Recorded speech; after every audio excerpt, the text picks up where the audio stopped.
नमस्कार. महाराष्ट्र दिस वीक या कार्यक्रमात मी स्नेहल बनसोडे शेलुडकर आपलं मनापासून हार्दिक स्वागत करते.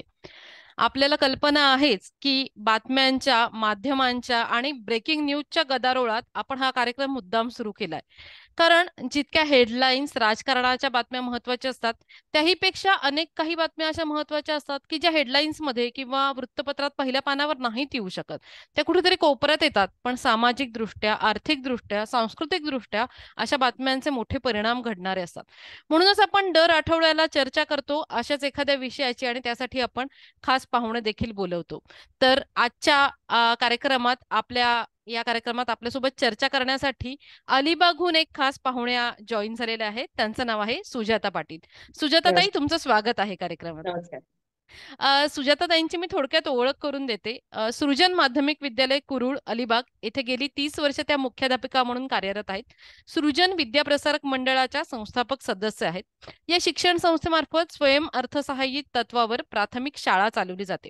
प्राथमिक आणि माध्यमिक अशा या दोन्ही शाळात कामगार वर्गातली इतर राज्यांमधली स्थलांतरित पालकांची मुलं मोठ्या प्रमाणात येतात आणि त्यांना मराठी माध्यमातून शिक्षण देऊन शिक्षणाच्या मुख्य प्रवाहात आणण्यासाठी वेगवेगळे प्रयोग गेली अनेक वर्ष त्या करत आहेत, ज्याची आंतरराष्ट्रीय स्तरावर नोंद घेतली गेलेली आहे. आज सुजाताताईंना बोलवण्याचं एक मुख्य कारण पण आहे, तर त्यांच्या विषयाकडे येताना मी त्या कारणाची ओळख करून देईन. आपल्यासोबत आपले हक्काचे निळू सर आहेत. निळू दामले सर, आपलं कार्यक्रमात स्वागत आहे. निळू सरांची ओळख करून देण्याची तशी गरज नाहीये, पण निळू सर ज्येष्ठ पत्रकार, आंतरराष्ट्रीय घडामोडींचे अभ्यासक, उस्मानाबादची साखर ते अवघड अफगाणिस्तान, इस्तंबूल ते कैरो यासारख्या अनेक महत्वाच्या पुस्तकांचे लेखक. अभ्यासोनी प्रगटावे ही उक्ती प्रत्यक्षात आणणारे. तर मुख्य कार्यक्रमाकडे आपण जाणार आहोतच, पण गेल्या 2-3 आठवड्यात राज्यात काय महत्वाच्या घटना घडल्या त्याचा एक थोडक्यात आढावा आपण घेऊयात आधी. तर गेले 2-1 आठवडे महाराष्ट्र गाजतोय तो शासकीय रुग्णालयात होणाऱ्या मृत्यूंमुळे. की गेल्या 15 दिवसात विशेषतः नांदेड इथल्या शासकीय रुग्णालयात जे काही मृत्यू झाले त्याची आकडेवारी थरकाप उडवणारी आहे. मागे एकदा उत्तर प्रदेशात अशी घटना घडली होती, तेव्हा महाराष्ट्रासारख्या राज्यात हे घडणार नाही असा अनेकांनी दावा केला होता, पण तो दावा किती चुकीचा आणि पोकळ आहे ही ती आकडेवारी दिसून येते. तर पहिल्यांदा 1 ऑक्टोबर रोजी 24 तासात नांदेडच्या रुग्णालयात 24 मृत्यूंची नोंद झाली होती आणि गेल्या 6 दिवसात नांदेडच्या रुग्णालयात 83 जणांचा मृत्यू झालाय, त्यापैकी 37 अर्भक आहेत. परत गेल्या 24 तासात आणखीन 15 मृत्यू झालेले आहेत, ज्यात 6 अर्भक आणि 2 बालकांचा समावेश आहे. हे सगळं चालू असतानाच नांदेडच्या शासकीय रुग्णालयाचे डीन डॉक्टर श्यामराव वाकोडे यांना हिंगोलीचे शिवसेना एकनाथ शिंदे गटाचे खासदार हेमंत पाटील यांनी शिक्षा म्हणून शौचालय साफ करायला सांगितल्याने राज्यभर डॉक्टरांच्या संघटना सुद्धा संतापलेल्या आहेत. डॉक्टरांची संघटना मार्ड यांचं म्हणणं आहे की रुग्णालयातल्या मृत्यूंचं खापर डॉक्टरांच्या डोक्यावर न फोडता जीवनावश्यक औषधांची आणि प्रशिक्षित मनुष्यबळाची टंचाई आधी शासनाने भरून काढणं गरजेचं आहे. डीनना शौचालय साफ करायला लावणाऱ्या खासदारांनी तात्काळ माफी मागावी, अन्यथा आम्ही संपावर जाऊ असं असं सुद्धा मार्डनी सांगितलेलं आहे. दुसरी महत्वाची बातमी ही आहे की बहुतांश महाराष्ट्रातून मान्सून परतला आहे. विदर्भ आणि कोकणाचा काही भाग वगळता संपूर्ण महाराष्ट्रातून मान्सून परतल्याचे हवामान विभागाने जाहीर केले. लवकरच मान्सून महाराष्ट्रासह भारताचा निरोप घेण्याची शक्यता आहे. मात्र मान्सून परतल्याने राज्यात आता ऑक्टोबर हीटचा तडाखा चांगलाच जाणवतोय. तिसरी आणखीन एक महत्वाची बातमी आहे ती गेल्या आठवड्यात शनिवारी अहमदनगर येथील शिक्षक, साहित्यिक आणि सामाजिक कार्यकर्ते हेरंब कुलकर्णी यांच्यावर झालेल्या हल्ल्याची. हेरंब कुलकर्णी ज्या विद्यालयात मुख्याध्यापक आहेत त्या विद्यालयाभोवती अक्षय सब्बन या आरोपींनी अतिक्रमण टाकून केलेल्या पानटपरीबाबत हेरंब कुलकर्णी यांनी महानगरपालिकेत एक तक्रार केली होती आणि त्यावर महानगरपालिकेने कारवाई करून ती टपरी हटवली होती. याचा राग मनात धरून अक्षय सब्बन यांनी 5 साथीदारांसह कुलकर्णी यांच्यावर लोखंडी रॉडने हल्ला केला, ज्यात ते जखमी झाले होते. त्यांना दवाखान्यात भरती करावं लागलं होतं. या प्रकरणी अक्षय सब्बन, चैतन्य सुडके आणि एका अल्पवयीन आरोपीला पोलिसांनी अटक केलेली आहे. तर या गेल्या आठवड्यातल्या मला वाटतं काही महत्वाच्या बातम्या होत्या ज्यांचा मी थोडक्यात आढावा घेतला. तर आज आपल्या कार्यक्रमात मी म्हणलंय त्याप्रमाणे अलिबागच्या सृजन विद्यालयाच्या मुख्याध्यापिका सुजाता पाटील आलेल्या आहेत. त्यांना बोलवण्याचं एक खास कारण म्हणजे 18 सप्टेंबर रोजी एक शासन निर्णय काढण्यात आलाय, ज्यात शासकीय आणि स्थानिक स्वराज्य संस्थांच्या अधीनस्थ असलेल्या सर्व शाळांसाठी दत्तक शाळा योजना लागू केलेली आहे. आणि या शाळा कॉर्पोरेट संस्था किंवा स्वयंसेवी संस्था किंवा काही व्यक्ती सुद्धा 5 किंवा 10 वर्षांसाठी दत्तक घेऊ शकणार आहेत, अशी एक तरतूद त्या जी आर मध्ये आहे. तर मला सुजाता ताईंकडे जायचंय की नेमका हा जी आर काय आहे आणि गेली अनेक वर्ष तुम्ही मुख्याध्यापिका म्हणून काम करताय, तर याचा सगळ्याचा दूरगामी परिणाम राज्यातला विशेष करून गरीब असलेल्या वर्गावरती काय होईल असं तुम्हाला वाटतंय? नमस्कार. शिक्षण क्षेत्रातला एक अतिशय धक्कादायक आणि महत्वाचा म्हणावा असा हा जी आर आहे. हा काय आहे जी आर किंवा हा निर्णय काय आहे? तर या जी आरच्या संदर्भात असं सांगितलं जात आहे की समाजातील दानशूर व्यक्ती, स्वयंसेवी संस्था, कॉर्पोरेट क्षेत्र यांच्या सहकार्यातून शाळांसाठी पायाभूत सुविधा व आवश्यक संसाधनांची उपलब्धता वाढवून गुणवत्तापूर्ण आणि दर्जेदार शिक्षणाचा प्रसार करण्याचा उद्देश यामागे आहे. यात महत्वाची गोष्ट अशी सांगितलेली आहे की जी संस्था, व्यक्ती हे शाळा दत्तक घेईल त्यांनी शाळेला सर्व भौतिक सुविधा पुरवायच्या आहेत. मग ती इमारत असो, स्वच्छतागृह असो, अगदी सॅनिटरी पॅड, वेंडिंग मशीन्स वगैरे असं सांगितलेलं आहे. यात आता काही गोष्टी आणि ब वर्ग मनपा क्षेत्रातील शाळांसाठी 5 वर्षांसाठी जर शाळा दत्तक घ्यायची असेल तर 2 कोटी रुपये, 10 वर्षांसाठी घ्यायची असेल तर 3 कोटी रुपये, क वर्ग मनपा क्षेत्रातली शाळा असेल तर त्यासाठी 1 ते 2 कोटी रुपये, ड वर्ग ग्रामीण भाग याच्यासाठी 50 लाख ते 1 कोटी रुपये अशी बोली लावलेली आहे शाळांची. आणि असं म्हटलंय की या संस्था, कंपनी, व्यक्ती यांनी शाळांचं पालकत्व स्वीकारावं आणि सगळ्या वस्तू आणि सेवा या संस्था, व्यक्ती यांनी शाळांना पुरवाव्यात.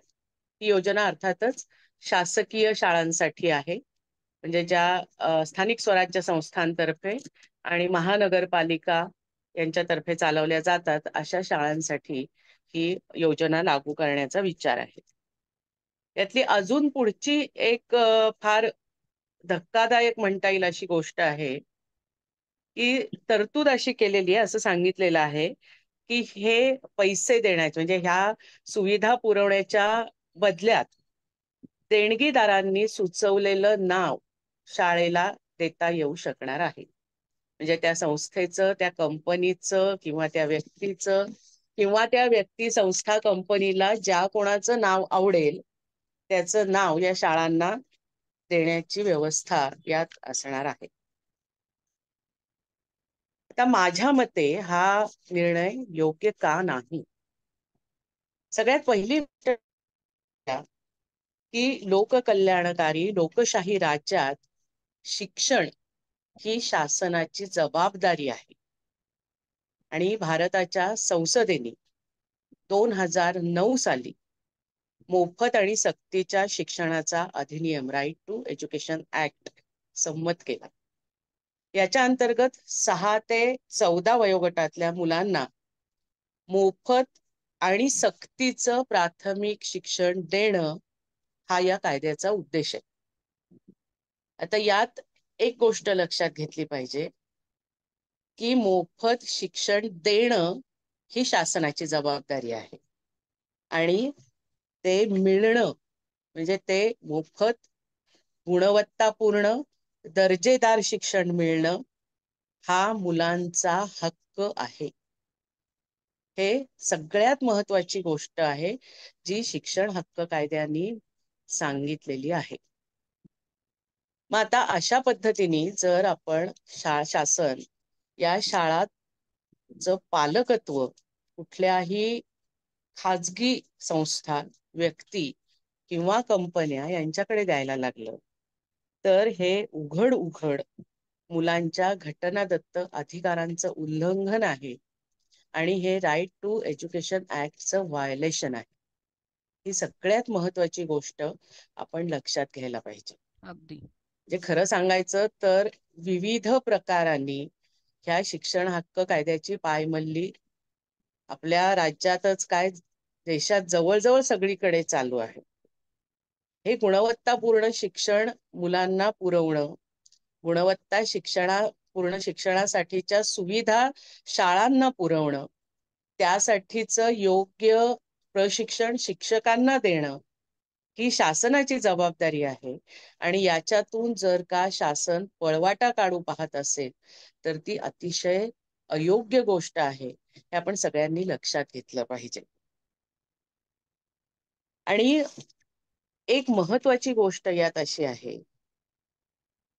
की जी व्यक्ती, जी संस्था या पद्धतीने ती शाळा दत्तक घेणार आहे, त्यांचं नाव देऊ शकण्याची व्यवस्था यात आहे. म्हणजे लक्षात घ्या की अगदी पूर्वापार जिल्हा परिषदेच्या शाळा बऱ्याचशा पूर्वी जीवन शिक्षण मंदिर, जीवन शिक्षण शाळा अशा पद्धतीने ओळखल्या जात असत.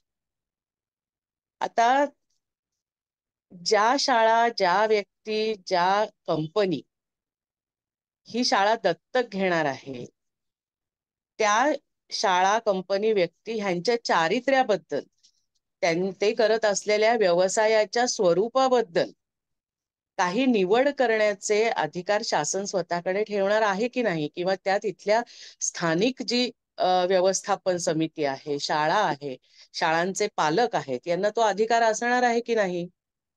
नाहीतर परिस्थिती अशी उद्भवेल की जी कंपनी, जी व्यक्ती कुठल्याही गैरमार्गाने काही व्यवसाय करते आहे किंवा जो व्यवसाय व्यवहार संमत नाही अशा पद्धतीचं काही व्यवहार करत आहे, अशा जर का काही गोष्टींच्या संदर्भात गुंतलेल्या कंपनी, व्यक्ती जर ह्या शाळा दत्तक घेऊ पाहत असतील आणि त्यांना हवी ती नावं शाळांना देत असतील, तर शाळांच्या एकूण सगळ्या वातावरणाबद्दल आपण काय खात्री देऊ शकणार आहोत पुढे जाऊन.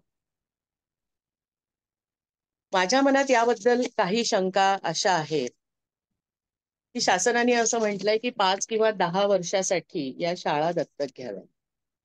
आणि बहुतांश त्यातला हेतू असा आहे की ज्या खाजगी कंपन्या आहेत, ज्या मोठमोठ्या कंपन्या आहेत, त्यांनी CSR वापरावा त्यांचा आणि त्या CSR मधून ह्या शाळांचा खर्च भागवावा. कंपन्यांचा CSR ही मला वाटतं फार अस्थिर गोष्ट असते. म्हणजे त्या कंपनीला त्या वर्षात होणारा फायदा किंवा आर्थिक व्यवहारात होणारा तिचं जो काही फायदा आहे, त्याच्यावर त्या कंपन्यांचे CSR अवलंबून असतात. आता एखाद्या कंपनीने ही शाळा दत्तक घेतली आणि त्या कंपनीने सांगितलं की आम्ही 2 वर्ष चालवली, 3ऱ्या वर्षी नाही, आम्हाला CSR उपलब्धच नाही होऊ शकत आहे आमच्याकडे, किंवा आमचा व्यवसाय तोट्यात गेलेला आहे. तर अशा वेळेस त्या शाळेचं पालकत्व, त्या शाळेची जबाबदारी कोणाकडे राहील?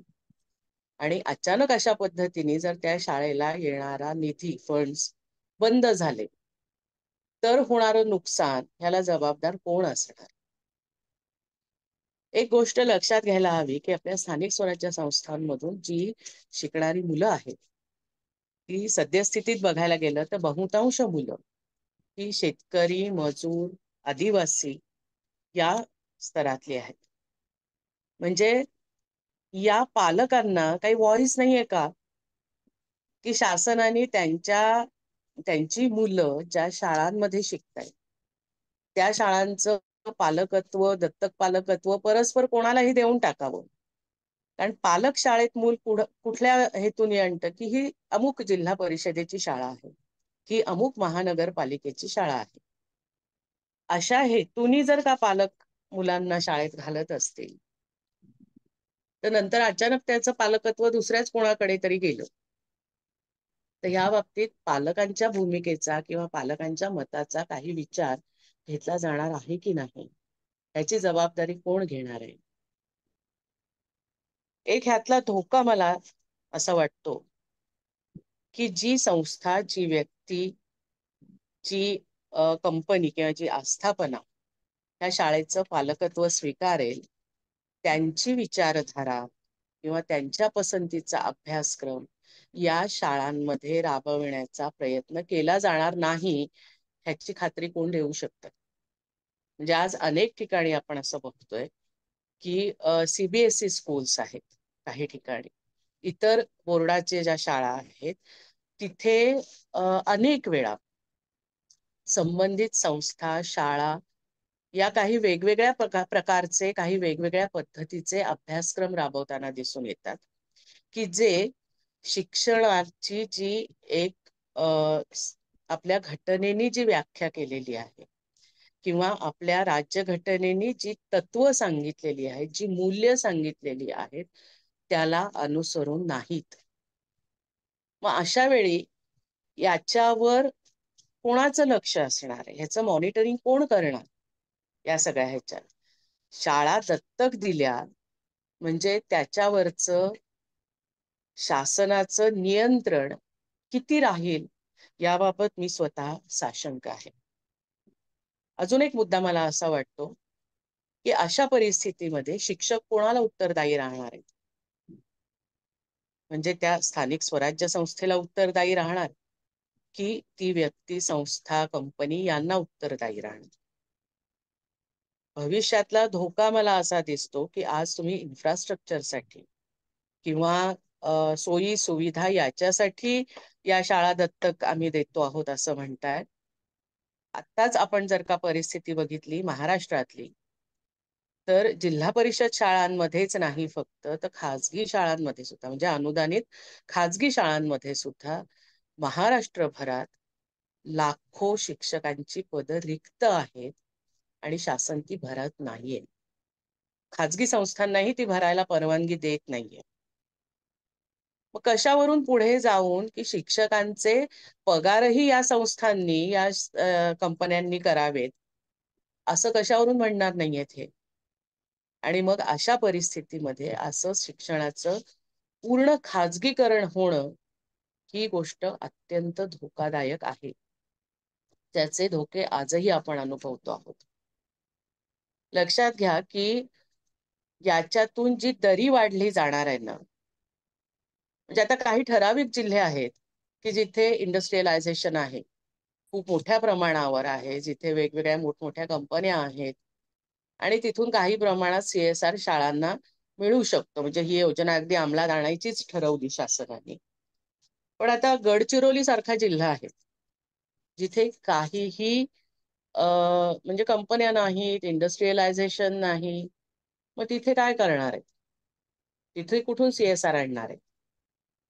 म्हणजे ही स्वतःची जबाबदारी शिक्षणाची झटकून टाकण्याचा शासनाचा जो प्रयत्न चाललेला आहे, ह्याचा निषेध आणि ह्याच्याबद्दलची जागरूकता समाजाच्या प्रत्येक स्तरामध्ये असली पाहिजे.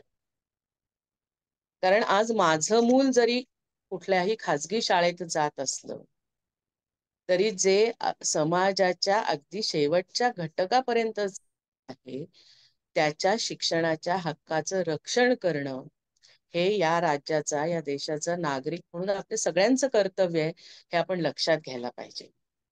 नाहीतर मग शिक्षणाच्या माध्यमातून पुन्हा आपण ही आहे रे आणि नाही रे मधली दरी प्रचंड वाढवत नेणार आहोत आणि त्याचे सामाजिक, शैक्षणिक, आर्थिक परिणाम आपल्याला सगळ्यांना भोगावे लागणार आहेत, याची जाणीव आपण सगळ्यांनी ठेवायला पाहिजे.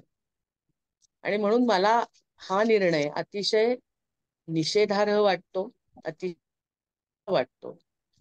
अत्यंत वाईट असे दूरगामी परिणाम महाराष्ट्राच्या शैक्षणिक क्षेत्रावरच नाही, तर सामाजिक क्षेत्रावर सुद्धा करणारा असा हा निर्णय आहे, असं मला ठामपणे वाटतंय. खरंय सुजाताताई तुम्ही म्हणताय ते म्हणजे हा ज्या वेळेला डिसिजन आला म्हणजे ज्या वेळेला तो वाचला आम्ही जी-आर आल्यानंतर तर पहिलंच हे आलं की अरे आपण एकीकडे शिक्षण हक्क कायदा म्हणतोय आणि दुसरीकडे हे सरळ सरळ खाजगीकरण आहे म्हणजे सामान्य आमच्यासारख्या लेमॅन व्यक्तीला सुद्धा हे जाणवेल की फक्त इन्फ्रास्ट्रक्चर आणि शासन कुठंतरी शिक्षणाच्या जबाबदारीतून आपलं अंग काढून घेतंय का अगदी अगदी. असं असं वाटण्यासारखी अगदी म्हणजे अशी परिस्थिती या जी-आरने आणलेली आहे. तर तुम्ही छान विवेचन केलं या सगळ्या प्रश्नाचं आणि खरोखर सिरियस आहे ही गोष्ट. म्हणजे काय आहे की आपल्याकडे अ, सर्वसामान्य माणसाबद्दल ह्या प्रश्नांची एक बघण्याची दृष्टी तयार होत नाही.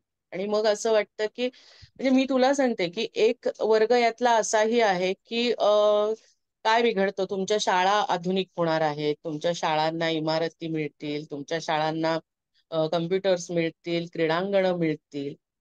पण आपण हे का लक्षात घेत नाही आहोत की शिक्षण हक्क कायद्याने हे सगळं पुरवणं ही शासनाची जबाबदारी आहे. ठीक. आणि सीएसआर मधून अगदी. कंपन्यांनी करावं. कंपन्यांना फायदा कोणाकडून मिळतो? तुम्ही आम्ही त्यांच्या वस्तू विकत घेतो, सेवा विकत घेतो, तेव्हाच कंपन्यांना त्यातून फायदा मिळतो. म्हणजे पर्यायाने हा सुद्धा पैसा आपलाच असणार आहे, हेही खरंच आहे. आणि तरीही नाव कुठल्या तरी कंपनीचं, कुठल्या तरी व्यक्तीचं त्या शाळेला द्यावं, अतिशय गंभीर गोष्ट आहे खरं म्हणजे ही. तेच गंभीर आहेच आहे आणि तुमच्यासारख्या जागरूक शिक्षकांनी आणि मी तर म्हणते जागरूक पालकांनी सुद्धा या विषयात लक्ष घालून घालायला हा पाहिजे. निर्णय कसा मागे घेता येईल यासाठीच करायला हवं काही ना काहीतरी असं निश्चित वाटतंय. ठीक आहे, आता आपण पुढच्या विषयाकडे जाऊयात. महाराष्ट्रातल्या एका महत्त्वाच्या विषयावरती आपण डिटेल चर्चा केलीच. तर आता आपण थोडंसं जगाकडे जाऊयात निळू सरांसोबत. तर अर्थातच तुम्हाला माहिती आहे सध्या जगात सगळ्यात जास्त गाजणारी इंटरनॅशनल बातमी आहे ती इस्रायल आणि पॅलेस्टाईन यांच्या संघर्षाबद्दलची. 7 ऑक्टोबरला आधी हमास या दहशतवादी संघटनेने इस्रायलवर हल्ला केला आणि मग 8 ऑक्टोबर पासून इस्रायल आता जणू काही गाझापट्टी पूर्णपणे उद्ध्वस्त करणार आहे अशा प्रकारचं चित्र समोर येतंय. कालच्याच बातमीनुसार या संघर्षात दोन्हीकडची 1600हून अधिक माणसं मृत्युमुखी पडली आहेत. तर या सगळ्या एकूणच इस्रायल आणि पॅलेस्टाईन या संघर्षाबाबत निळू सरांपेक्षा आपल्याला कोण चांगल्या प्रकारे समजावून सांगणार आहे. त्यामुळे हा सगळा प्रश्न काय आहे आणि याचे दूरगामी परिणाम काय होणार आहेत हे निळू सरांनी सांगावं अशी मी त्यांना विनंती करते. त्याआधी मला पडलेला प्रश्न आहे तो म्हणजे ह्या जी आर नंतर दर 5 वर्षांतर शाळेचं नाव बदलणार का आता? यावर्षी यांनी पैसे दिले, त्या वर्षी त्यांनी पैसे दिले, त्या वर्षी त्यांनी पैसे हो. दिले. हो, ही म्हणजे शक्यता आहेच आहे ना, ही शक्यता आहेच आहे सर. नाही म्हणजे गावाचंही नाव बदला, महाराष्ट्राचं नाव उद्या बदला. ह्यांच्याकडे पैसे नाहीत म्हणून महाराष्ट्राने दत्तक घ्यावा, घ्या. अरबानी दत्तक घ्यावा आणि सौदी महाराष्ट्र करावा, असं काही करणार काय? म्हणजे ही दिवाळखोरी होईल, त्याला काय अर्थ नाही. एनिवे, त्यामुळे मी तुम्ही जे मांडलं त्याने मला सुद्धा एका परीने धक्का बसला आणि वाईटही वाटलं. त्यामुळे स्नेहल म्हणाली ते खरं आहे की याच्या विरुद्ध लोकांनी आवाज उठवला पाहिजे. आणि आवाज उठवला पाहिजे म्हणजे अशा अर्थाने की आम्ही आमचं बघून घेऊ, आता तुम्ही जा, तुम्ही आम्हाला सांगू नका या गोष्टी. इतकं इतकं सरकारला अडवता आलं पाहिजे असं मला वाटतं. बरोबर. बरं, मी आता या आपल्या आजच्या विषयाकडे वळतो. आता एव्हाना सर्व लोकांना माहीत झालंय की प्रत्यक्षामध्ये काय घडतंय. आता स्नेहलने सांगितल्यानुसार 6 तारखेला हमासने हल्ला केला आणि 8 तारखेनंतर इस्रायल आता प्रतिक्रिया म्हणून हल्ला करते आणि दोन्ही बाजूची माणसं खूप मरतायत, उद्ध्वस्त होत आहेत. आजपर्यंत साधारणपणे उद्ध्वस्त होणं हे पॅलेस्टीनच्या नशिबी येत होतं. आता ते इस्रायलच्या सुद्धा नशिबी आलेले आहे. इतिहासामध्ये कधी नव्हे ती जवळपास 1200-1500 इस्रायल मधली माणसं याच्यामध्ये मेली आहेत. आता ही माणसं मरणं म्हणजे काही आनंदाची घटना नाही. आजवर इस्रायलची माणसं मरत नव्हती आणि आता ती मरायला लागली, हा काही आनंदाचा भाग नाही. कोणी माणसं अशा रीतीने मरणं आणि मारली जाणं ही अत्यंत दुःखदायक घटना आहे. आणि म्हणून आपल्याला मुळामध्ये शांतता कशी नांदेल याच्याकडे, या दृष्टीने या प्रश्नाकडे पाहायला पाहिजे. आणि एक बघा की ही सगळी मेलेली माणसं आहेत ना, याच्यातली बहुतांश लोकही निष्पाप आहेत, ते नागरिक आहेत, त्यांचा याच्याशी काही संबंध नाही. म्हणजे या युद्धाकडे बघत असताना मला पहिल्यांदा एक लक्षात येतं की आता युद्धाचे नियम हे दुसऱ्या महायुद्धाच्या शेवटानंतर बदललेले आहेत. इस्रायल आणि हमास या दोघांमधला संघर्ष हा हा जुना इस्रायलच्या निर्मितीपासून आहे. इस्रायलची निर्मिती झाली हेच तुम्ही आमच्या पोरावर बसून आमच्यावर अन्याय करून ही तुम्ही निर्मिती केली आहे, असा एक सल, असं एक म्हणणं पॅलेस्टीन मधल्या लोकांचं आहे. आणि इस्रायलचं म्हणणं असं की आमची भूमी होती, आम्हाला इथे राहायला जागा हवी होती, आम्ही आलो. ते इस्रायलचं म्हणणं आहे. आता इस्रायल घडत असताना सुद्धा हे इस्रायलची निर्मिती सामोपचाराने झालेली नाही. ती अधिक सामोपचाराने झाली असती तर बरं झालं असतं. एखादा देश एखाद्या ठिकाणी वसवलं ही गोष्ट काही बाजारात जाऊन वडापाव खाणं इतकी सरळ साधी नसते. एक नवी संस्कृती तयार होत असते. खूप जगभरची माणसं येतात. हं. नंतर तिकडच्या आधीच्या संस्कृतीला तुम्ही एक तर उकळून टाकत असता किंवा त्या संस्कृतीशी तुम्हाला जळवून घ्यावं लागतं. आता जुळवून घेणं ही गोष्ट जी संस्कृतीमधली आहे, ही लक्षात न घेता अत्यंत घिसाडघाईने इस्रायलची निर्मिती झाली आणि त्याच्यातून पॅलेस्टीनची माणसं दुखावली आणि दुखावल्यानंतर ती प्रतिक्रिया म्हणून, प्रतिशोध म्हणून, सूड म्हणून इस्रायलच्या विरोधात आहेत. आणि दोन्ही बाजूला मनापासून जर म्हणाल तर दुसऱ्याला नष्ट करणं असं त्यांच्या डोक्यात आहे.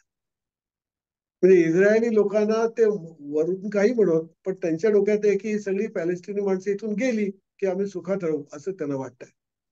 आणि पॅलेस्टीनच्या लोकांना वाटतंय की जे काही 70-72 लाख लोक इस्रायलचे इथे येऊन वसलेले आहेत, ते सुद्धा जर इथून नाहीसे झाले, म्हणजे इस्रायल नाहीसे झाले, तर आम्हाला सुख लाभेल असं दोन्ही बाजूच्या माणसांना जवळपास वाटतं. वरून ते काय म्हणतात हा भाग फारसा महत्वाचा नाही. वरून नेहमी शांततेच्या गोष्टी करतात. पण आतून ही दोन्ही माणसं एकमेकाला नष्ट करण्यासाठी तयार आहेत. अशी अशी परिस्थिती आहे. आणि हेच सर्वात जास्त धोकादायक आहे. आता इस्रायल हे वास्तव आहे. ते काही तुम्ही नाकारू शकत नाही. इतिहासाच्या काळात घडलेली ती घटना आहे. जसं भारत पाकिस्तान झालं, झालं आता काय करणार त्याला? झालं आता. नको होतं व्हायला, इतका रक्तपात व्हायला हवा नको होता, पण झाला. आता झाला ना, तर मग पाकिस्तान नावाचा एक देश आहे, भारत नावाचा एक देश आहे. दोघांनी एकत्रितपणे राहिलं पाहिजे. आम्ही असं नाही म्हणता का की आम्ही पाकिस्तान नष्ट करून टाकू आणि त्यांनी असं नाही म्हणता का आम्ही भारत नष्ट करून टाकू. हे साधं शहाणपण जे आहे, हे शहाणपण आता जगातून नष्ट झाल्यासारखं दिसतंय. आणि मग या दोन समाजामध्ये असलेल्या तणावांचा वापर हे जगातल्या महासत्ता करून घेतात. एकीकडे अरब देश आहेत, दुसरीकडे अमेरिका आणि अमेरिकेचे दोस्त लोक आहेत आणि हे दोन्ही बाजूनी कोंबड्या झुंजवल्यागत यांना खायला घालतात आणि एकमेकांशी झुंजायला लावतात. हे त्याचं दुर्दैव आहे. परंतु माणसं ही भावनेत गुंतलेली असल्या कारणाने ती साधारणपणे व्यवहाराचा विचार करत नाहीत. या भावनामध्ये राहून आपण एकमेकाला आयुष्यभर नष्ट करत राहणार का हा प्रश्न ते कधी विचारत नाही.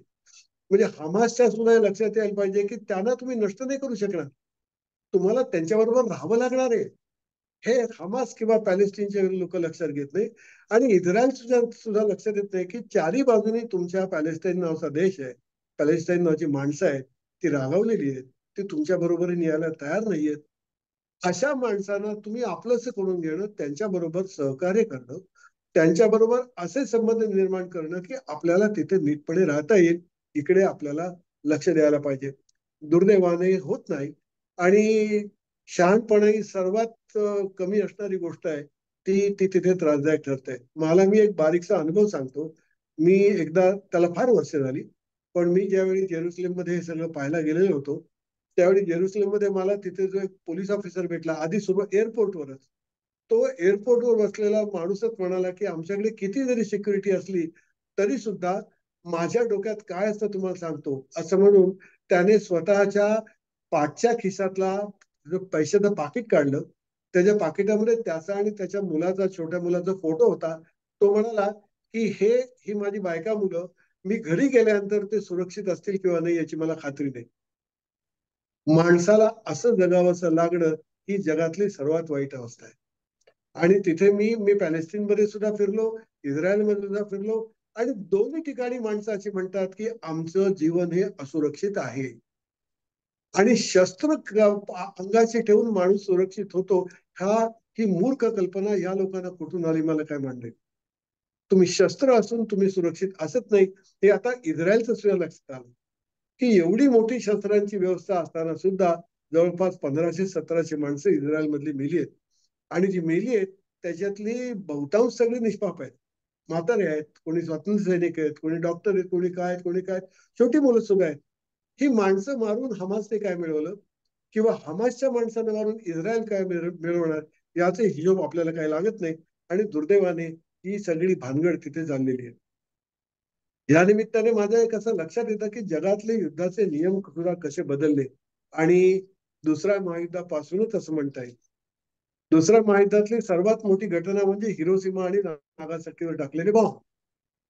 एक दिवशी हिरोशिमावर टाकला, नंतर काही काळाने नागासाकीवर बॉम्ब टाकला आणि 5-10 लाख माणसाची एका फटक्यात जाळून मारली गेली. ही मारलेली माणसं कोण होती? हे जपानी सैनिक नव्हते. हे कोणी असे लोक नव्हते की जे अमेरिकेला किंवा दुसऱ्या कोणाला मारायला तयार झालेली. हे सगळे 5-10 लाख लोक हे सगळे निष्पाप नागरिक होते. आणि अमेरिकेने ती 5-10 लाख माणसं, निष्पाप माणसं बॉम्ब टाकून मारली. म्हणजे लष्करी लढाई नव्हती.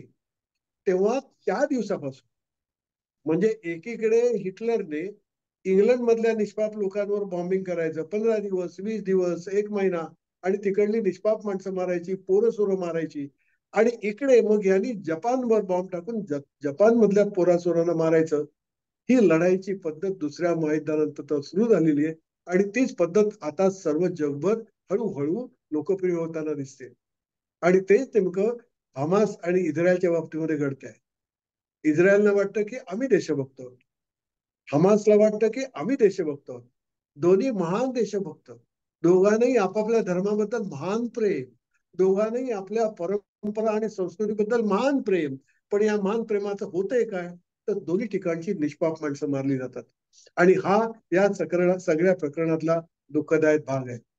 दुर्दैवाने आज वृत्तपत्रामध्ये आणि सर्व ठिकाणी दोन्ही बाजू, दुसरी बाजू कशी वाईट आहे सांगण्यामध्ये खर्च करत असतात. इस्रायलवाले सांगतात बघा बघा आम्ही कसे देशप्रेमी, आणि आम्ही बघा कसे त्या अन्यायी लोकांच्या विरोधात लढत आहोत.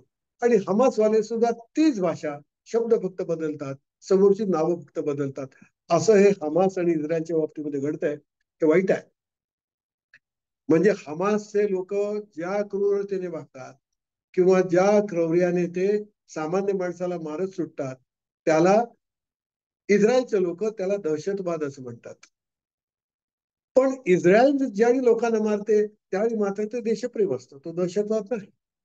आता हा जो प्रकार सगळ्या जगभर सुरू झालेला आहे, निष्पाप माणसांना मारणं, याला काय म्हणायचं? म्हणजे मी मारली की ते देशप्रेम असतं, दुसऱ्यांनी मारली की तो दहशतवाद असतो. हे कधीतरी थांबायला पाहिजे असं मला वाटतं. आणि हे फार भयानक आहे. हमास आणि इस्रायल या दोघांमधल्या या दुर्दैवी संघर्षाचा हा अर्थ मी काढतो.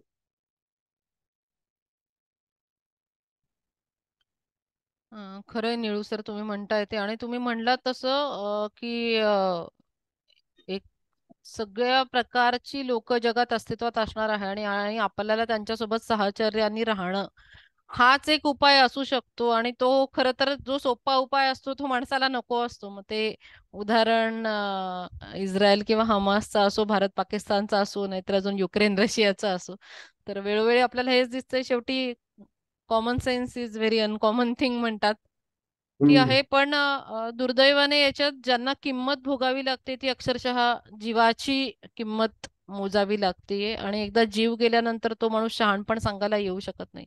यातला एक एक माझ्या लक्षात येणारा भाग असा की ही जी गोष्ट दुर्दैवाने घडते, आणि सर्व ठिकाणी घडते. म्हणजे या विषयाचा अभ्यास करणाऱ्या लोकांना माहिती आहे की पॅलेस्टिनमध्ये सुद्धा शांतताप्रेमी माणसं आहेत. प्रत्येक पॅलेस्टिनी स्त्रीला असं वाटतं की आपल्या मुलाने शाळा कॉलेजात जावं, चांगलं राहावं, त्यांनी लग्न करावं, मुलं बाळ करावं, असं प्रत्येकाला वाटतं. परंतु प्रत्यक्षामध्ये घडत नाही दोन्ही ठिकाणी. तर मला याच्या मुळात जाऊन असं वाटतं की हे घडण्याचं एक कारण काय असू शकेल? मला असं वाटतं त्याचं एक कारण आहे की आपल्या राज्यकर्त्यांवर आपलं नियंत्रण नाही. राज्यकर्ते जे निर्णय घेतात, हे युद्ध कोण करतं? युद्ध आम्ही करतो का? युद्ध पॅलेस्टिनच्या रस्त्यावरचा एखादा माणूस जाऊन करतो का? युद्ध इस्रायलमध्ये एखाद्या बँकेमध्ये असणारा क्लार्क किंवा एखादा शेतकरी करतो काय? नाही करत. हे युद्ध सरकारतर्फे, सरकारने उभ्या केलेल्या एका यंत्रणेतर्फे होतं.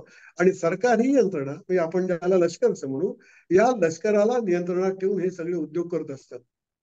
तर सरकार हे जे उद्योग करतं, हे सरकार उद्योग बरोबर करतं की नाही, असा प्रश्न विचारण्याची ताकद सामान्य माणसाकडे नाही. यामध्ये या सगळ्या दुःखाचं मूळ आहे. देशप्रेम वगैरे आपण सगळं सोडून देऊ. म्हणजे माझ्या घरावर कोणी हल्ला केला, तर माझ्या हल्ला केल्यानंतर मला संरक्षणासाठी उभं राहावं लागतंय, मला समजतंय. म्हणजे युक्रेनवर रशियाने हल्ला केल्यानंतर युक्रेनी माणसं आपलं सैन्य उभारणार आणि लढायला तयार होणार, हे मी समजू शकतो. उद्या भारतावर समजा शेजारी देशाने हल्ला केला तर भारतीय माणसं उभी राहणार, स्वतःचं संरक्षण करणार, हे मी समजू शकतो. त्या स्वतःचं संरक्षण करण्यासाठी तुमच्याकडे लष्कर असणं, हे मी समजू शकतो. पण हे असताना सुद्धा तुमची राजनीती काय स्वरूपाची आहे? जी ह्या लष्कराचा उपयोग ही केवळ संरक्षणापुरत्यासाठी आहे, की त्याचा वापर करून तुम्हाला दुसऱ्या लोकांशी मारामारी करायची आहे? तर मला असं वाटतं की ह्याच्यामधली जी अगदी अस्पष्ट अशी जी रेषा असते, आपल्या देशाबद्दलचं प्रेम आणि इतर समाजाबद्दलचा द्वेष, यामधली जी अस्पष्ट अशी जी रेषा आहे, ती स्पष्ट करण्यासाठी समाजाने स्वतः जागरूक असणं आवश्यक आहे. माझं सरकार काय करतंय, मी आता आपल्याला पाटीलबाईंनी जसं सांगितलं, की ह्या सरकारने हा जो जी आर काढला, हा गाढवासारखा काढला. हा काढत असताना यांचं डोकं ठिकाणावर होतं असं मला वाटत नाही. तुम्ही कशासाठी ते शाळेमध्ये पैसे गुंतवलेत? तुमची तिजोरी रिकामी झाली म्हणून गुंतवलेत ना? तर तुम्ही सरकार असं कसं चालवता की शिक्षणावर खर्च करण्यासाठी तुमच्याकडे पैसे नाहीयेत? असा प्रश्न लोक सरकारला विचारत नाहीत. बरोबर. भारतामध्ये किंवा महाराष्ट्रामध्ये तुमच्या जीडीपी किंवा उत्पन्नाच्या किती टक्के पैसे तुम्ही शिक्षणावर खर्च करता? असा प्रश्न सरकारला लोक विचारत नाहीत. माझ्या दारामध्ये ज्यावेळी पुढारी येऊन ज्यावेळी उभे राहतात मतं मागायला, किंवा आणखी कोणतरी पंटर लोक जाऊन दारात उभे राहतात किंवा भाषण करतात, तेव्हा त्यांना थांबून, अरे बाबा, तुझं म्हणणं सगळं आम्हाला कळलं. शिक्षणावर 1.5% सुद्धा पैसा खर्च होत नाही. काय तुम्ही करणार? असा प्रश्न लोक का विचारत नाही? तर आम्हाला तुम्ही बाकी काही सांगू नका. आम्हाला तुम्ही सांगा की शिक्षण ही माणसाची जर बेसिक जरूर असेल, तर तुम्हाला 1.5%च्या ऐवजी 6% खर्च करण्यासाठी तुम्ही काय तुमची अर्थव्यवस्था केली ते सांगा. कशावर तुम्ही खर्च केलाय ते सांगा. पुतळी उभ्यावर खर्च करताय का आणखी कशावर खर्च करताय? विचारा. हे सगळे प्रश्न विचारण्या एवढा नागरिक सजग झाला पाहिजे. आणि हा सजग झाला तर एका बाजूला पाटील मॅडम म्हणतात तसं एक शाळा चांगली चालेल, आणि दुसऱ्या बाजूला हे इस्रायल आणि हमास या दोघांमधल्या मारामाऱ्या थांबतील. तर मला ह्याच्या मुळाशी वाटतं की आपण सजग नाही, आपण विचार करत नाही. भारतातली सगळी जनता व्हॉट्सअपमध्ये गुंतलेली आहे. फडतूस सिरियल पाहण्यामध्ये सगळी सभा गुंतलेली आहे. डोकं नावाचा एक अवयव आहे आणि त्याचा वापर करा, हे हे भारतातल्या माणसाला कोणी अलीकडे सांगेन असं झालेलं आहे. तेव्हा मला असं वाटतं की आजच्या या आपल्या कार्यक्रमाचा दोघांचा मिळून तो एक समान धडा आहे. अगदी. खरंय.